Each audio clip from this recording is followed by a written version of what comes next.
নমস্কার, আমি তরুণ ঘোষ। গতকালকে দিল্লিতে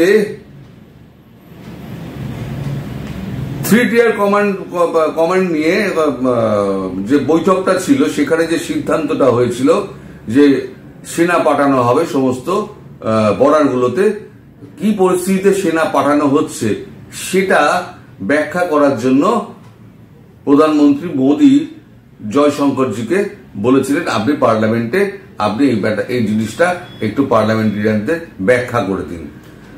মোদীজি পরে ডক্টর জয়শঙ্করের সঙ্গে একান্তে বসেন এবং জয়শঙ্করকে সেই রিপোর্টটা দেন। হিন্দুস্তান টাইমস যেটা লিখছে, Jaishankar beat Modi as concern grow over attack on Hindus in Bangladesh. External Affairs Minister S. Jaishankar met PM Modi on Thursday afternoon amid growing concern over attacks on Hindu in neighboring Bangladesh. Sources said if both parliament houses function smoothly, Dr. Jaishankar would make a statement on the matter soon. মানে বলছেন যে বৃহস্পতিবার দিন এটা উনি কথাটা বলেছেন এই কারণে যাতে মানে এই উইন্টার সেশন যাতে স্মুথলি চলে এবং মানে আমাদের যে পার্লামেন্টারিয়ান যারা আছে তারা সমস্ত অবস্থাটা যেন সম্পূর্ণভাবে জ্ঞাত থাকেন সেই ব্যাপারে তাকে নির্দেশ দেওয়া হয়েছে। Massive protest have rocked Bangladesh after the arrest of Hindu Monk Chinmay Krishna Das Prabhu at Dhaka airport on November 25th.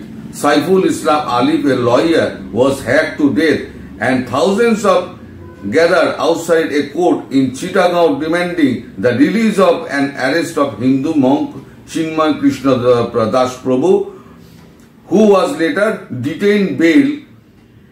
denied bail and sent to jail on charges of sedition. রাষ্ট্রদ্রোহের মামলায় তাকে বেল দেওয়া হয়নি এবং তাকে জেলে পাঠানো হয়েছে।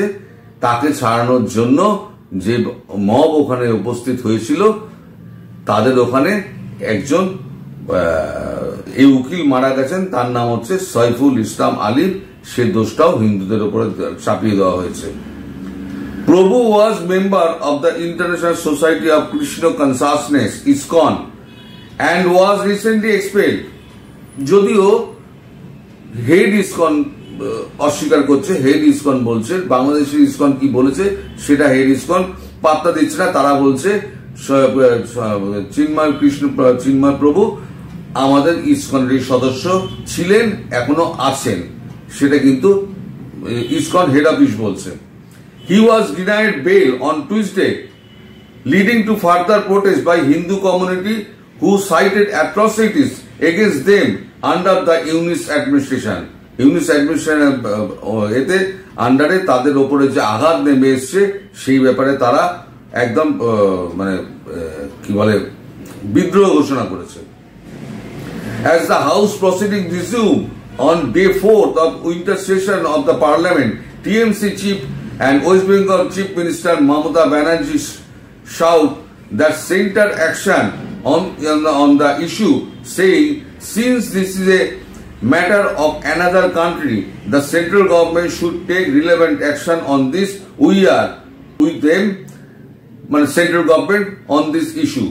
ওই যে মাঝে বলা হচ্ছিল না আপনাদের দেশে টিভি 24 বলছিল না মমতা ব্যানার্জির দল তারা এসে এখানে বর্ডারে গিয়ে বাধা দেবে, অমুক করবে তমুক করবে। এই মমতা ব্যানার্জির স্টেটমেন্ট হচ্ছে এইটা যে আমরা সেন্টারের যে আছে সিদ্ধান্ত আছে সেই সিদ্ধান্তের সঙ্গে আমরা সহমত প্রকাশ করি।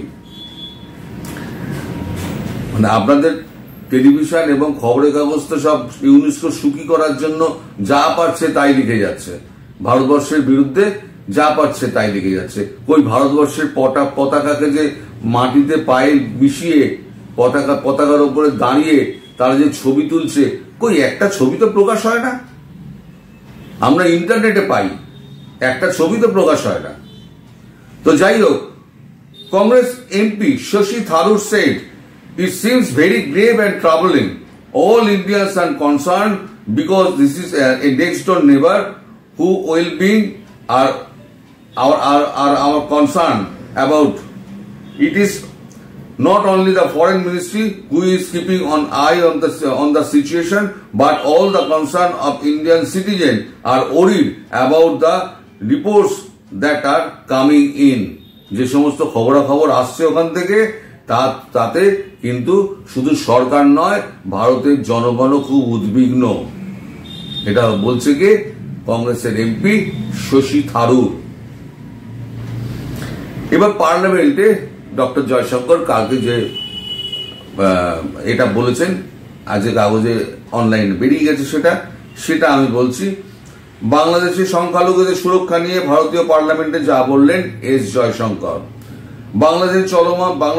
বাংলাদেশে চলমান পরিস্থিতি এবং চট্টগ্রামের ঘটনায় কেন্দ্র করে ভারতের পার্লামেন্টের বক্তব্য দিয়েছেন দেশটির পররাষ্ট্র মন্ত্রী এস জয়শঙ্কর। এই খবরটা লিখেছে আপনাদের ইন্ডিপেন্ডেন্ট টেলিভিশনের ওয়েবসাইট।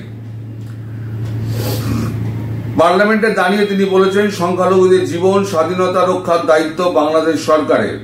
বৃহস্পতিবার 28 নভেম্বর ভারতীয় সংবাদ মাধ্যম এনডিটিভির প্রতিবেদনে এই তথ্য প্রকাশ করা হয়েছে। এনডিটিভি জানায়, আজ বৃহস্পতিবার ভারতের প্রধানমন্ত্রী নরেন্দ্র মোদীর সঙ্গে বৈঠকে বাংলাদেশের ধর্মীয় সংখ্যালঘু বিশেষ করে হিন্দু সম্প্রদায়ের উপর চলমান হামলার বিষয়ে আলোচনা করেন জয়শঙ্কর, যেটা আমি আগের খবরে বললাম। এর মধ্যে রয়েছে চট্টগ্রামের একটি মন্দিরে ভাঙচুর, হিন্দু ধর্মগুরু চিন্ময় কৃষ্ণ দাস ব্রহ্মচারীর গ্রেপ্তারের ঘটনা। উল্লেখ্য, বাংলাদেশের ছাত্র আন্দোলনের পর সাময়িকভাবে শাসনভার নেয় সেনাবাহিনী। পরে নোবেল বিজয়ী ডক্টর মোহাম্মদ ইউনূসের নেতৃত্বে অন্তর্বর্তীকালীন সরকার দায়িত্ব গ্রহণ করে। তবে এই সরকার সংখ্যালঘুদের উপরে হামলা ঠেকাতে ব্যর্থতার অভিযোগে বিদ্ধ বলে মনে করছে ভারত।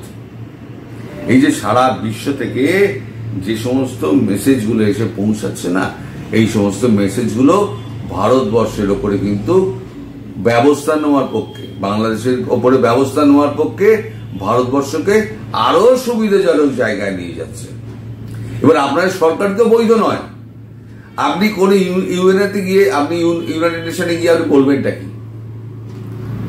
এক তো হচ্ছে সারা বিশ্ব আপনার বিরুদ্ধে, দুই হচ্ছে আপনার সরকার আপনার বৈধতা নেই, আর তিন হচ্ছে আপনি সর্বস্তরের একটি নিন্দিত মানুষ। না আপনার পররাষ্ট্র আপনার যে উপদেষ্টা তিনি গিয়ে দাঁড়িয়ে কথা বলতে পারবেন ইউনাইটেড নেশনে, না আপনি গিয়ে কথা বলতে পারবেন। এখন তো আর বাইডেন থাকবেন না, তাহলে পরে আপনি যাবেন কোথায়, কার কাছে যাবেন? ট্রাম্পের দরজার আপনাকে পেরোতে দেবে না। আপনি বলে বেরিয়েছেন না যে এর মধ্যে রিপাবলিকানদের মধ্যেও আমার অনেক বন্ধু রয়েছে। একটা বন্ধু আপনি খুঁজে দেখিয়ে দিন, একটা বন্ধু। লেন্স দিয়ে খুঁজে পাওয়া যাবে না। আপনাকে তো এবারে যে নমিনেট করা হবে সেটা হচ্ছে অশান্তির নোবেল। এবার সবাই মিলে ঠিক করতে হবে যে একটা অশান্তির নোবেল ঠিক করো, যে দেশে দেশে যারা অশান্তি পাতায় সেই সমস্ত যারা মানুষ আছে তাদেরকে ধরে এনে তাদেরকে অশান্তির নোবেল চাপিয়ে দাও। আপনি শান্তির নোবেল পুরস্কার পেয়েছেন, শান্তির নমুনা আপনি খুব ভালো করে দেখাচ্ছেন। আর এদেরও ডেমোক্রেটদেরও বলি, ওবামাকে লোক বেছে বেছে শান্তি পুরস্কার এমন একজনকে দিয়েছেন যেটা হচ্ছে একেবারে চিটিংবাজ, 420, 2 নম্বর এবং আপনার অসৎ, দেশের মানুষকে বিক্রি করে দিয়েছে 29% সমস্ত সুদ নিয়ে। তাকে আপনারা নোবেল পুরস্কার দিয়েছেন কি? আপনার স্বার্থ সিদ্ধির জন্য। এই স্বার্থ সিদ্ধি আপনার জীবনে হবে না।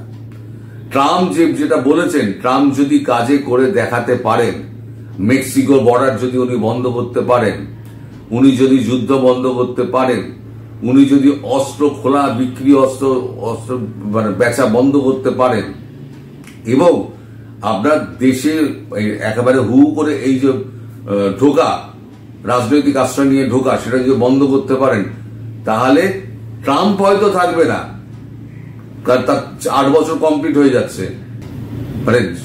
ডেমোক্র্যাটদের এত বদনাম হয়ে গিয়েছে সারা বিশ্বে, যুদ্ধবাদী এত বদনাম হয়ে গিয়েছে, ডেমোক্র্যাটরা কিন্তু আর আগামী 8-10 বছরের মধ্যে ফিরে আসার কোনো সম্ভাবনা নাই। যদি চালায় তাহলে পরে এই রিপাবলিকানরাই চালাবে, তারাই দেশটাকে ঠিক করতে পারবে, তারাই অর্থনীতিটাকে ঠিক করতে পারবে, তারা বিশ্বকে শান্তি এনে দিতে পারবে। আপাতত এই রয়েছে খবর। আপনারা সবাই ভালো থাকবেন, সুস্থ থাকবেন এবং সাবধানে থাকবেন। নমস্কার।